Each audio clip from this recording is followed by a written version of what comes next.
Satnam. Welcome to SoulFlow Yoga. I'm Amy, and today we're going to be talking about Gate 48, the Gate of Depth, and practicing some Kundalini Yoga to support this collective energy that we're all experiencing, whether we have Gate 48 in our body graph or not. One thing for today's practice, you're going to need a head covering of some sort, just a hat that you have. It can be a ball cap, it can be one of these beanies if you want, doesn't matter. But our meditation calls for covering the head to avoid a headache. So grab your hat, meet me on the mat. So this week we are experiencing the collective energies of Gate 48, the Gate of Depth. Gate 48 lives in the spleen center. And the spleen center, if you recall from last time, is a survival awareness, or the awareness for survival. It's very intuitive, and it's a body awareness. So is my body safe here? Is my body not safe here? And many, if not all, the gates in the spleen center are fear gates, and they hold a type of fear. And the fear that Gate 48 holds is the fear of inadequacy. The fear that I'm not going to be adequate enough to fill in the blank, all right? 48 is looking for Gate 16, and Gate 16 is the gate of skill, and Gate 16 is in the throat, so it's an expression gate, right? So essentially what we're looking at here as the potential to have the depth of answers to solutions, or to provide solutions, all right? And without Gate 16, Gate 48 is always looking for more depth, if you will, more wisdom, more experience, more knowledge, because it feels itself to be not quite adequate enough to provide the solution to the problem.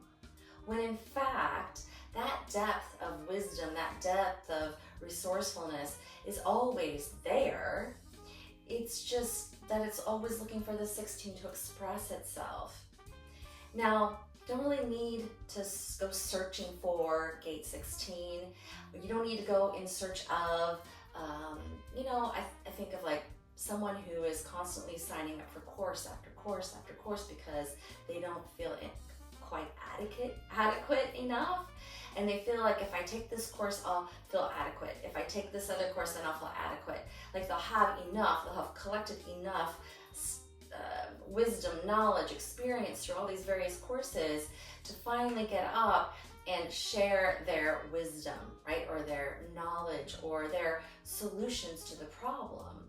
Or maybe they even feel like if I do all these courses, I'll be adequate enough to, have someone to hire me, right? Or to start that business, or. And this is someone who is also always looking outside themselves to find that thing that they feel like they're missing. And what they're really missing is Gate 16, and they're always looking for that Gate 16, that ability to express the skill, the knowing, that solution. But the truth is you don't need Gate 16 to do that, all right? And I say this because most all of human design gives us this beautiful key to something special, which is all of us are always chasing or seeking that thing that we don't have, right? We feel like, oh, if I just get that thing, whatever it is, it can be fill in the blank. I could look at your chart and I can tell you what it is. But the point is we're always chasing that thing that we don't have. When the truth is, the thing that we don't have will always show up for us when the time is right, when we are behaving and showing up in the world in alignment with how we're meant to show up. That's how our mechanical energy is meant to show up, in alignment with our body graphs, that sort of thing. Following, the truth of what our heart desires or our gut is saying yes to. All the little details that you don't really need to know, but they fall in line for all of us.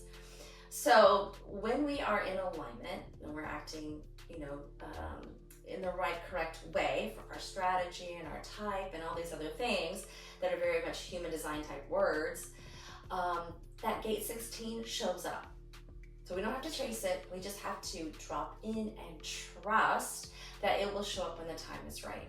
So that is how we transmute this feeling of inadequacy around gate 48 into the gift of resourcefulness, when we just trust that our knowing of how to solve the problem, to provide the correct solution in that moment when someone asks us, someone recognizes us, or someone invites us to share that solution, right? So that's also the difference between being in the shadow and the gift of this gate energy, is when we wait to be recognized or invited to provide our solution. And when you wait for that recognition, or that invitation, that solution, that depth of knowledge, that depth of resourcefulness will come up when the time is right. Like, you carry it all within you. It's just a matter of dropping into that knowing and trusting. That's it. It's as simple as that.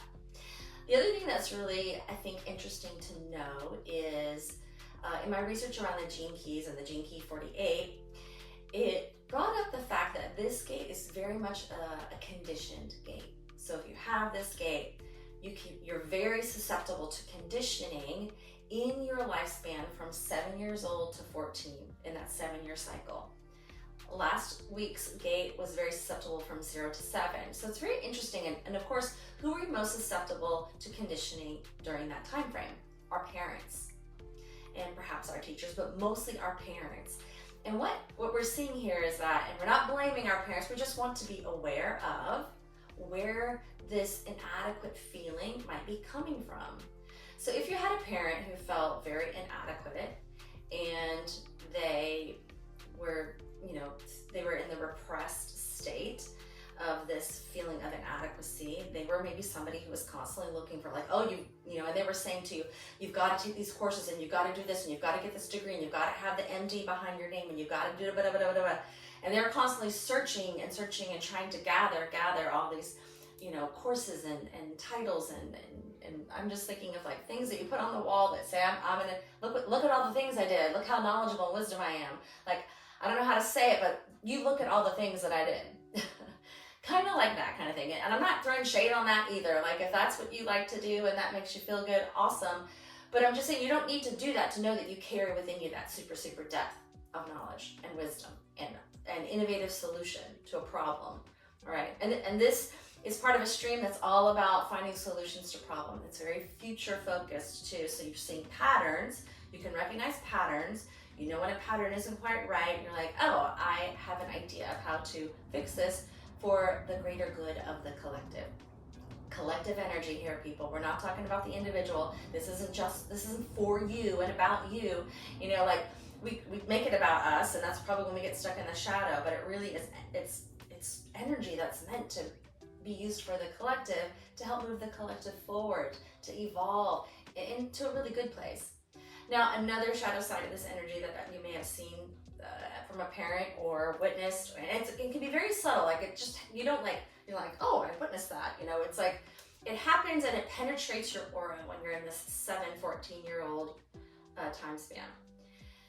The other aspect of this is sort of this reactive nature where a parent maybe was feeling inadequate, but instead of saying, I need more of this, I need more of that, what they did is they projected out onto others, maybe you as a child, or you just witnessed them doing it to others, where they made others feel inadequate. So really what you're seeing, right, is like I feel inadequate, but the only way for me to feel less inadequate is to make someone else feel inadequate. We've seen this. We probably experienced someone like this in our lives for sure, okay? I'm not gonna go on a tangent. Anyway, so that all aside, you can also be aware, which if you have gate 48, or if you know someone has gate 48, you can say, how have they held this energy within their bodies? The repressed energy or the reactive energy? Are they not dropping in and trusting? Are they very worried about the future, about where they're headed? Are they going to be, able to handle the future, that sort of thing? And just know that what we do when we have that awareness, we can say, okay, I'm aware of this, but I know that I can change into this resourceful person. I have all of that within me already. I just have to let go of all that conditioning, trust, drop in, and wait for that time to be invited and to be recognized. Okay, that's enough said about that. Hopefully that's helpful. And the one last thing I will say about this is that this gate, once again, living in the spleen center, the biological correlation to the spleen center in human design is the actual spleen and the immune system. So we're going to practice some Kundalini Yoga to help us fight that fear of being inadequate, as well as supporting our immune system and our spleen. So meet me on the mat right here and we'll get started. All right, bring those palms together and begin to rub them vigorously. We'll warm them up and prepare to tune in with the Adi mantra, Om Namo Gurudev Namo. Also, if you're enjoying my videos, it would be so motivating for me if you would like them, subscribe, maybe even share them with a friend who you know would really enjoy them as well. I would really, really appreciate it. Thank you so much. All right, so now let's bring those palms together in prayer pose. Sit up nice and tall, roll the shoulders back and down. Sit up nice and tall, closing the eyes. Bring the gaze to that third eye. Roll the eyeballs in towards the nose and up towards the space between the eyebrows. All right, and then let's just take a deep inhale through the nose and exhale. And now with your next inhale, I want you to let that air fill up the belly, so expand the belly with your inhale. And then with your exhale, bring belly button back to spine. Nice deep belly breath. Let's do that one more time. Inhale.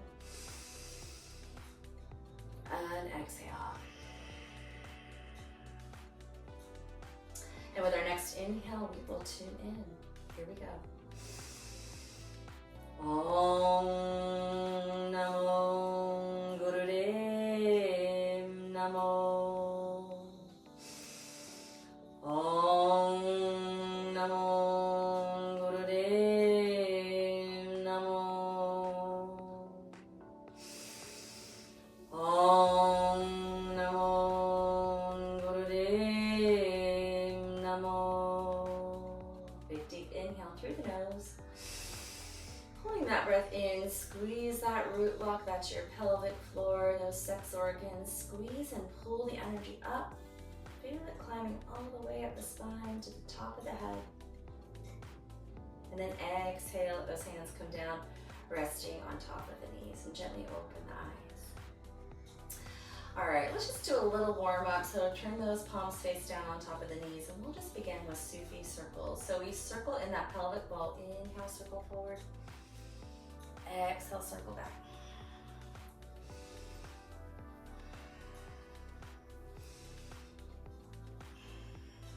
Just imagine your pelvic bowl is a beautiful cup of tea, nourishing. Your spine is that spoon, just stirring in all the sweetness.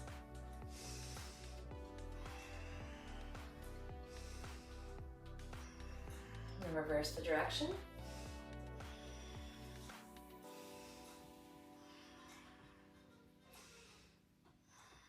You can make your circles as big or as small as you like.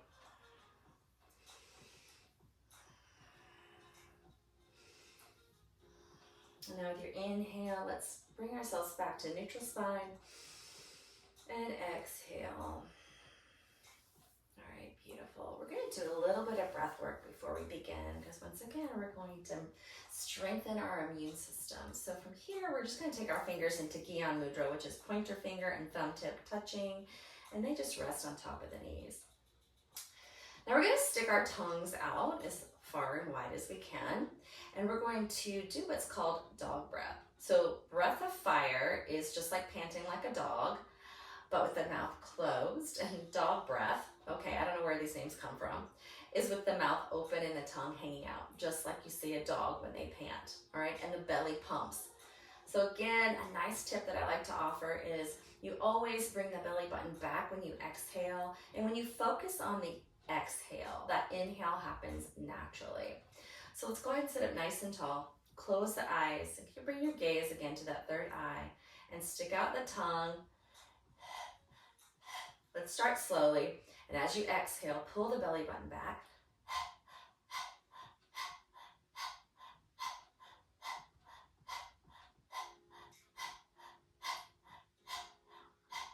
Just continue here.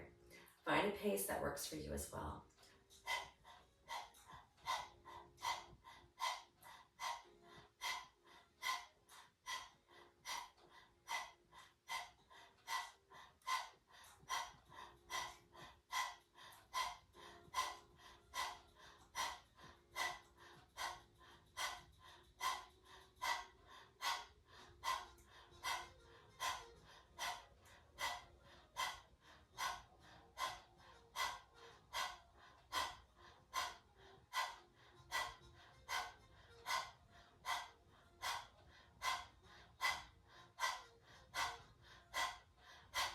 Close the mouth. You can inhale through the nose.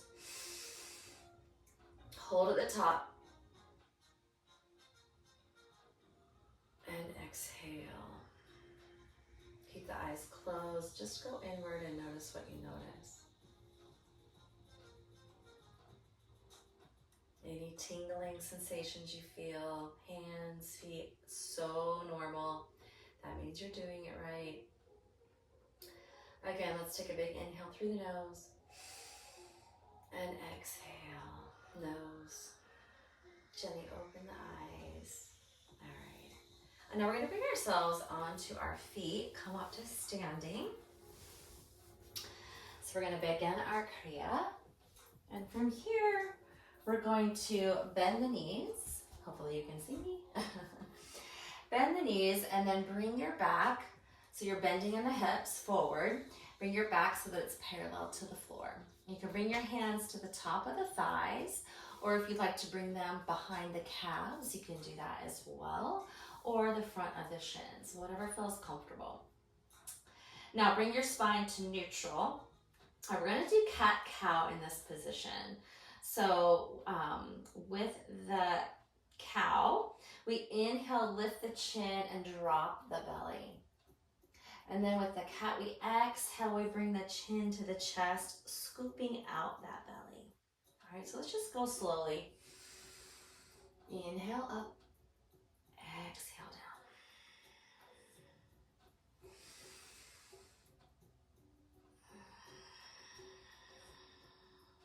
The closer you can get your chin to your chest, the more of a stretch you'll get in that low back.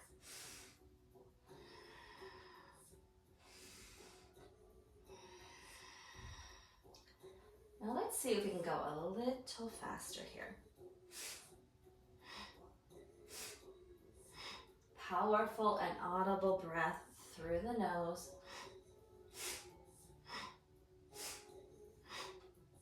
You're gonna feel this in your low back for sure.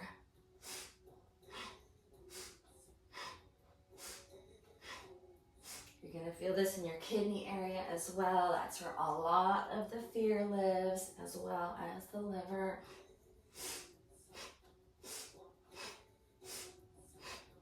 Sometimes our fear manifests as anger as well, so that also lives in the liver.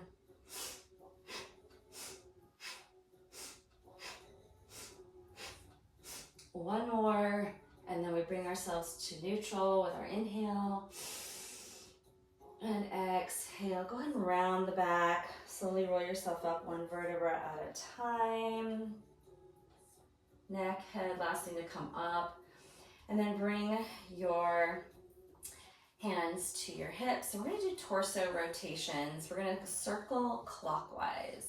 And so we're just circling our upper torso here. So you inhale forward, and then exhale. When you come back, I want you to think about more like opening up the heart center. So just bring those shoulder blades together as opposed to trying to do like a serious back bend. So just open those shoulder blades together.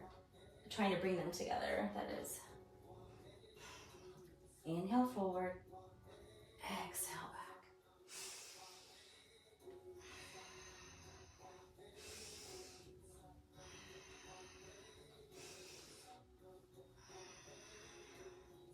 All of this today you can do in a chair if that's more supportive.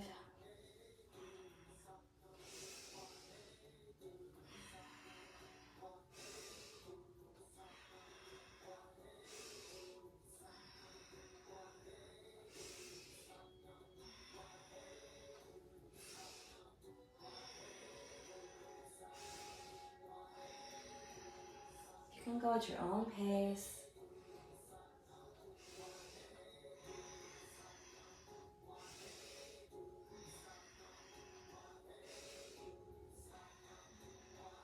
Let's do one more rotation, and then we'll bring ourselves back up to neutral spine with an inhale. And then exhale. Let's bring ourselves back down to the floor. Sit in easy pose here. Or, once again, a chair. Bring our hands into yogi fist. So that is thumbs underneath the pinky mound, and then wrap those fingers around the thumbs. We're going to bring those fists just right above the heart center, and they're not going to be touching. They're going to be right above our chest, okay? And those arms are parallel to the floor right beside of us.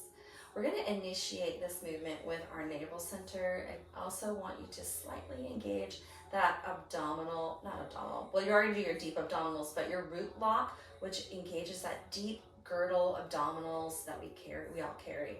All right, that's going to support the low back. And again, twisting, I want you to be mindful of your twist.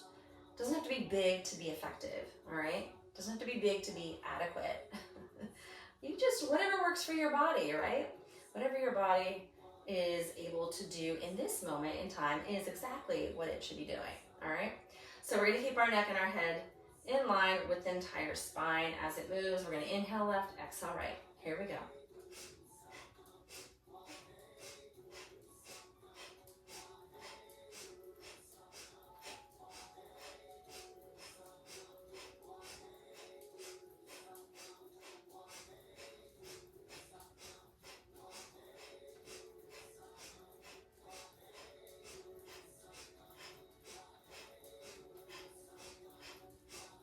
Don't turn the neck or the head. It stays still in alignment with the entire spine.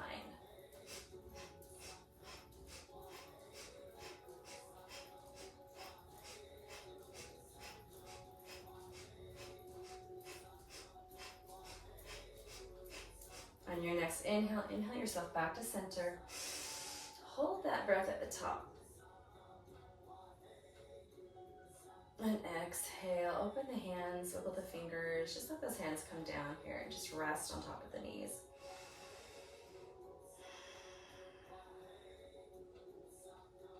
And now we're going to gently open the eyes.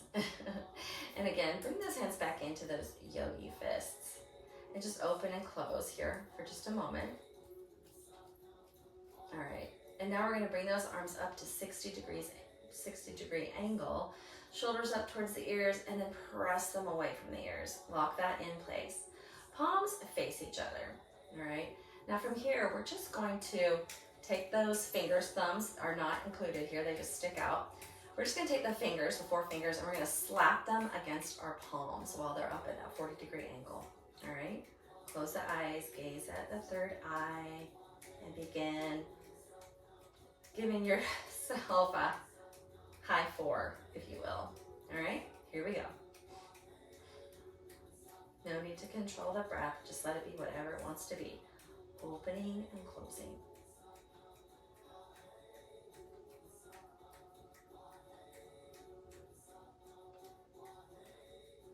The only thing moving are those fingers together.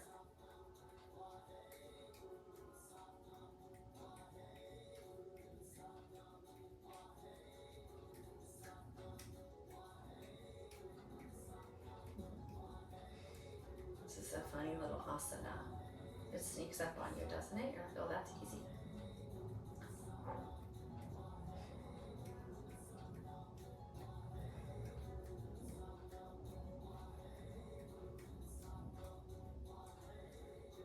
Open those hands with a big inhale. Spread the fingers wide. Turn the palms away from each other. Wiggle the fingers as you exhale, arms down beside of you. And then bring the hands back on top of the knees, palms face up, and just take a moment here.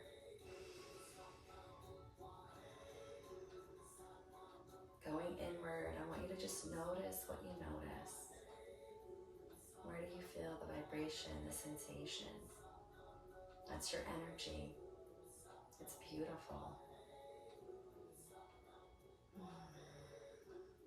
Take a big inhale. Gently opening the eyes. All right, shake those hands out just a little bit before we move on. And now we're going to bring our forearms, biceps by the ribs, all right? Bend the elbows so the forearms are up by the biceps. And then the hands again are gonna come into yogi fists, where we put that thumb underneath the pinky mound and wrap the fingers around here. Okay, the knuckles face up to the sky.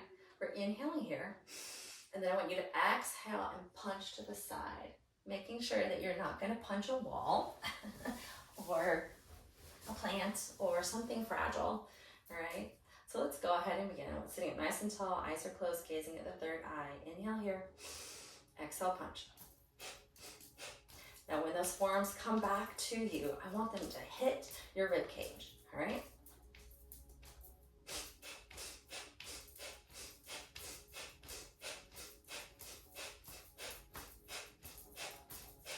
Punch the air with force and power, and then bring it back with force and power. You're not gonna get hurt as long as you don't do it so powerfully. We don't wanna break a rib, okay?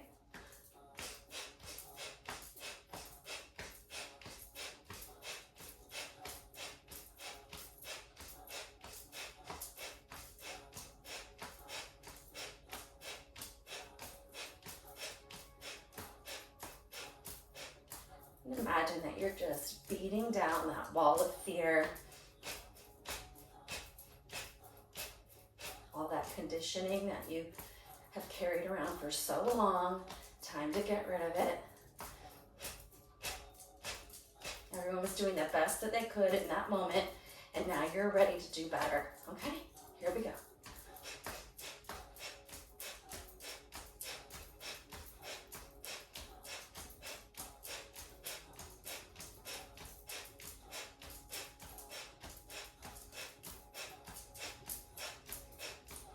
On your next inhale, bring those arms in, give yourself a hug, squeeze, hold. Exhale, release everything. Again, hands resting on top of the knees. Take a moment here.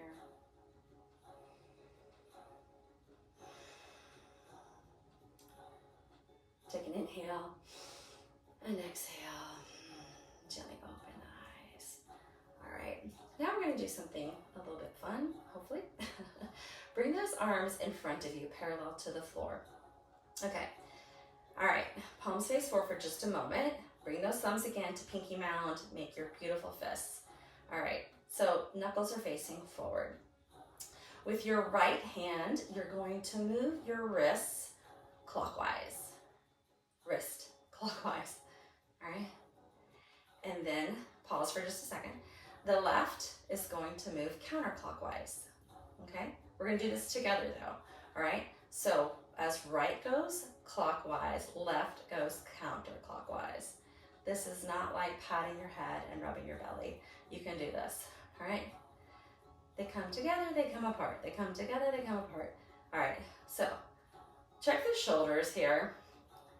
Just make sure they're not up near your ears. Relax them down. Close the eyes, rotate wrists. Beautiful, here we go. No need to control the breath here either.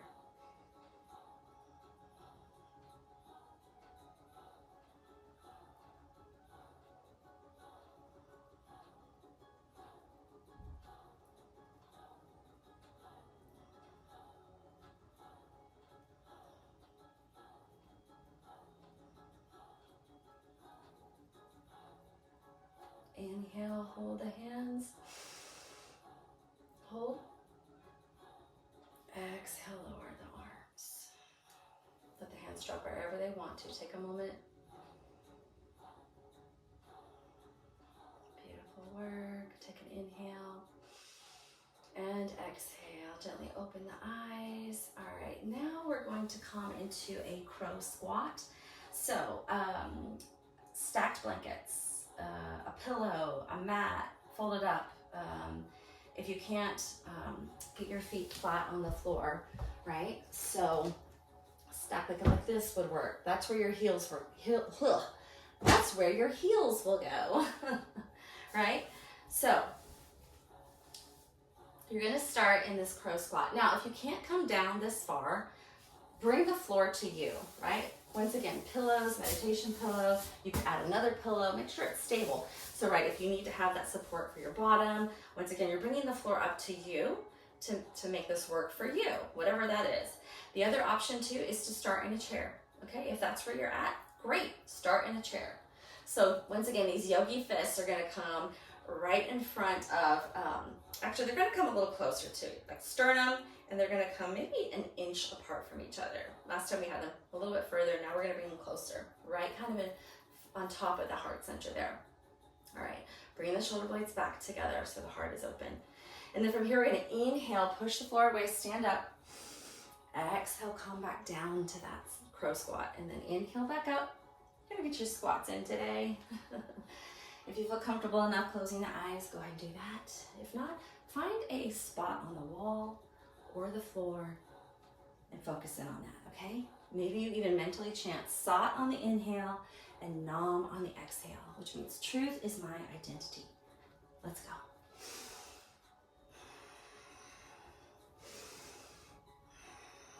Use that inhale to power you up.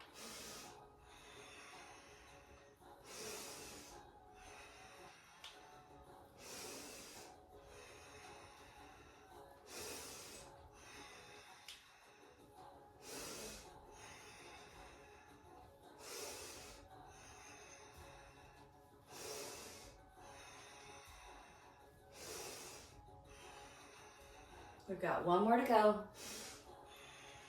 Here it is, this last one. And then calm down. You can release the hands. Let those legs come out in front of you. Maybe give them a little shake. Maybe a little massage, even the knees. Appreciate your knees, send them some gratitude. All right, and then we'll come back into easy pose. All right, from here, we're just gonna take a moment before we begin our meditation. Oh. And if you get a moment to grab your hat, go do that now. All right, now that we have our heads covered, we can begin our meditation.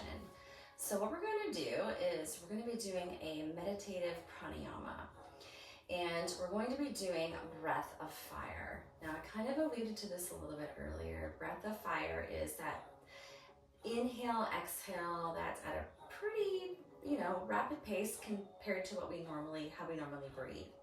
And it involves that pumping of that belly. So if we're thinking about how this aligns with what we're talking about today, breath of fire is such an impactful breath in pranayama at really burning up and burning through a lot of our subconscious blocks and limiting patterns. So it's super effective and sort of getting a reset, right? Pull that limiting pattern and belief up in the forefront of your mind and use this breath to burn through it, right? Like you might write something on a piece of paper and say, I'm letting this go, and you put it in a dish and burn it and it's gone, right? So think of it that way. You have the power to do that if you don't have any matches or paper or a pencil or a pen or whatever. All right, so today we're gonna take our ring finger, and our thumb. This is Surya Mudra, Sun Mudra, all right? We're gonna use the sun's energy, which the sun is activating gate 48.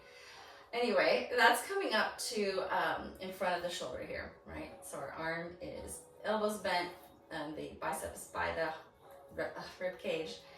And here you have it. Okay, and then we're taking the right hand and the right pointer finger, thumb will hold down the rest of the fingers. We'll close right nostril, and we're gonna be doing breath of fire through that left nostril. All right, and remember pumping that belly. So just as a reminder, breath of fire is just like panting like a dog, only our mouth is closed, we're breathing through our nose, and that belly pumps with every inhale. Belly pulls in with the exhale, releases with the exhale, which creates this pumping belly, right? Remember, focus on the exhale, the inhale will happen naturally. All right, so if we're gonna be trying to match the music,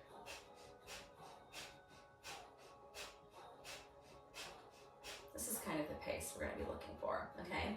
All right, once again, that right hand closing that right nostril. Now, I just want to make a note, if anyone has had like a broken nose, some sort of septum issues that you're dealing with, you have trouble breathing out of that left nostril or right nostril, doesn't matter, but for this case, it's going to be left.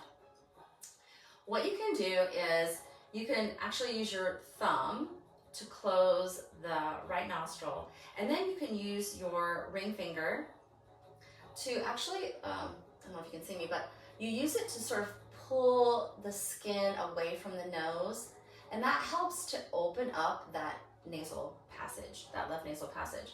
So you can even play with it in practice. Can you see me? And then try without. It's a notable difference. So, and even if you don't have a septum issue and you find that that is more, that you would enjoy that better, that feels more supportive, you can totally do that. It's your choice here. All right, so let's go ahead, and we're only going to do this for a couple minutes, so let's just get right into it. Go ahead and close your right nostril with whichever hand mudra you're going to be using there. And then let's begin that breath of fire through left nostril. We're just going to start kind of slow. Bring the chin in slightly, bring the chest out slightly.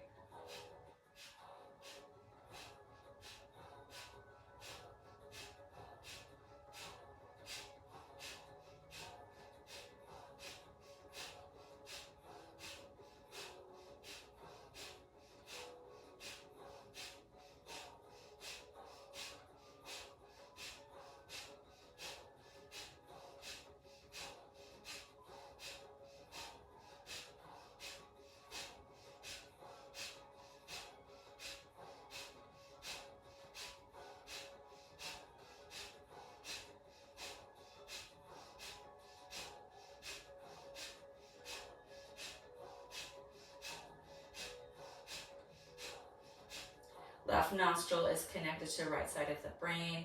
This is sun energy. This is also masculine energy.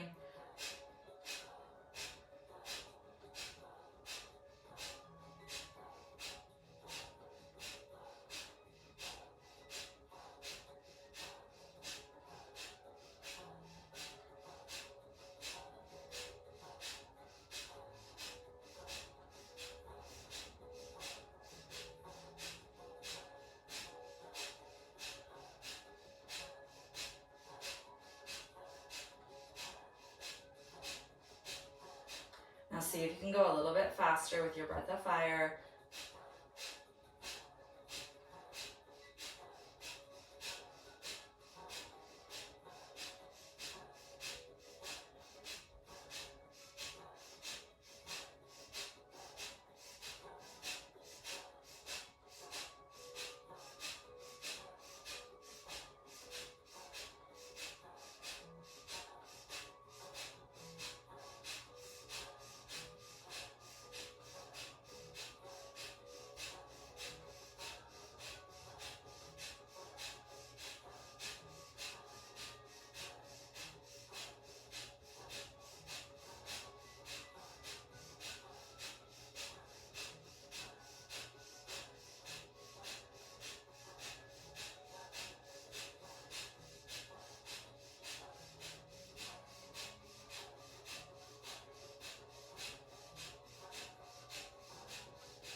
Take an inhale.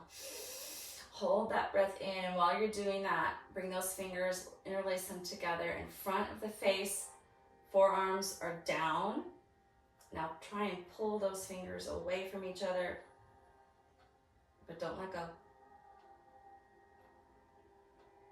Exhale, continue to have that mudra, interlaced fingers. The forearms are perpendicular to the floor. Inhale, hold the breath, and pull the fingers apart without letting go.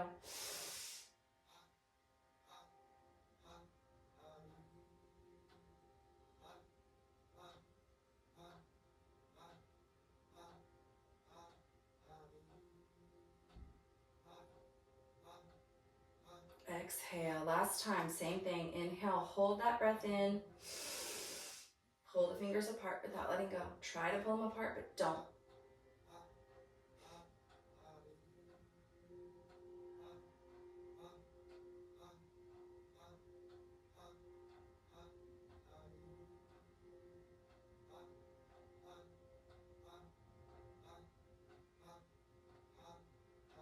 Exhale, let those hands come down, resting on top of the knees. Take a moment here.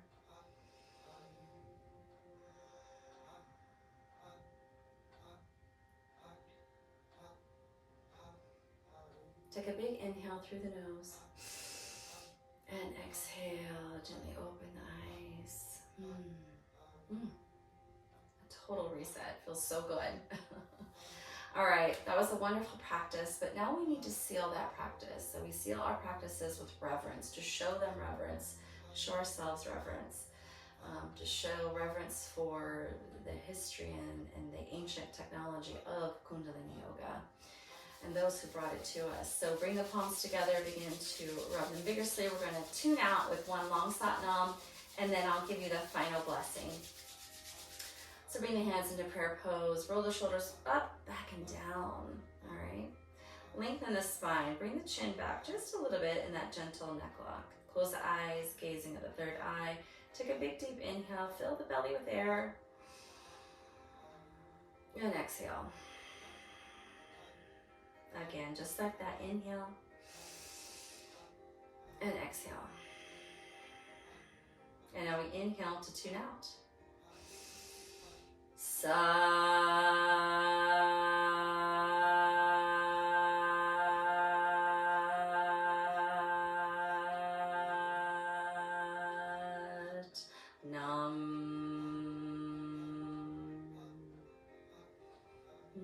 Bring those prayer pose hands and bring them above your head. May peace be with you. Now to the third eye, may light be with you. Into the throat, may truth be with you. Into the heart, may love be with you. And now I bring them apart slowly and down to the ground as I share with you. May safety, security, prosperity, and grounding may be with you always. And just bowing the head once again in reverence. Satnam. Thank you again for being here. Thank you for watching. Thank you for supporting me and this practice and wisdom of SoulFlow Yoga. I hope that today was supportive and that you are going to now be able to tap into that well, that depth of wisdom that you carry within you, pulling out that resourcefulness. You know that you are resourceful. I know you know. Right? That's a gift. It's a beautiful gift, and it's something that you can share with the world to support all of those around you. And until next time, be well. Mwah.